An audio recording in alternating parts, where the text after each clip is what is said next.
दर्शकवृन्द नमस्कार। राष्ट्रिय स्वतन्त्र पार्टीका सभापति रवि लामिछाने र काठमाडौँ महानगरपालिकाका नगर प्रमुख बालेन्द्र शाहबीचको मिलनलाई नेपाली काङ्ग्रेसका नेता किशोर सिंह राठौरले सहकारी ठग र गजेडीको मिलनको संज्ञा दिएका छन्। नेपाली काङ्ग्रेसका नेता किशोर सिंह राठौरले 10 वर्ष पार्टी चलाएर देखाउन उनले नयाँहरूलाई चुनौती समेत दिएका छन्। रवि लामिछानेको राजसपा र बालेन्द्र शाहबीच भएको एकताप्रति उनको यस्तो प्रतिक्रिया आएको हो। राजसपा सहित नागरिक उन्मुक्ति जनमतहरूको उदाहरण दिँदै उनले 10 वर्षसम्म राम्रोसँग पार्टी चलाएर देखाउन खुल्ला चुनौती दिएका छन्। के भन्छन् त उनी?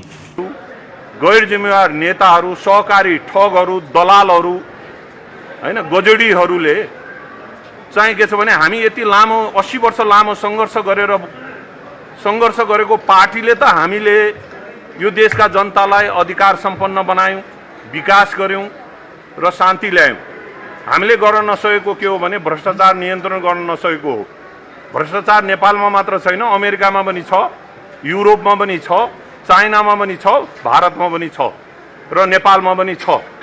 हैन, भ्रष्टाचार नियन्त्रण हामीले गर्न नसकेको हो र यो भ्रष्टाचार नियन्त्रण अहिलेको सरकारले पनि गर्न सक्दैन, भोलि आउने सरकारले पनि गर्न सक्दैन, किनभने हाम्रो समाज भ्रष्ट छ। भगवानलाई घुस दिने समाजबाट हामी आएका छौँ। आफ्नो पार्टी र एमालेको भने प्रशंसा गर्दै राठौरले सहकारी ठग र गजेडीहरूले देश चलाउन नसक्ने दाबी गरे। यी नयाँ पार्टीहरू ठुला कुरा गर्छन्, चर्का कुरा गर्छन्। 10 वर्ष पार्टी चलाएर देखाउन्, त्यसपछि कुरा गरौँला। 5 वर्ष चलाउन सकेका छैनन् उनले भने। बालेन्द्र रविलाई गजेडी र ठगको संज्ञा दिएका राठौरले देशलाई युक्रेन बनाउने खेल भइरहेको आशंका पनि गरे।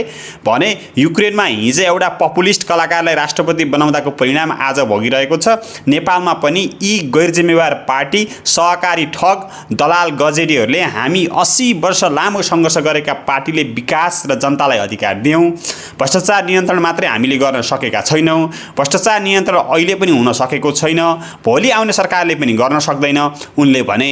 फागुन 21 गते निर्वाचन नभए देश गृहयुद्धमा फस्ने राठौरको चेतावनी छ।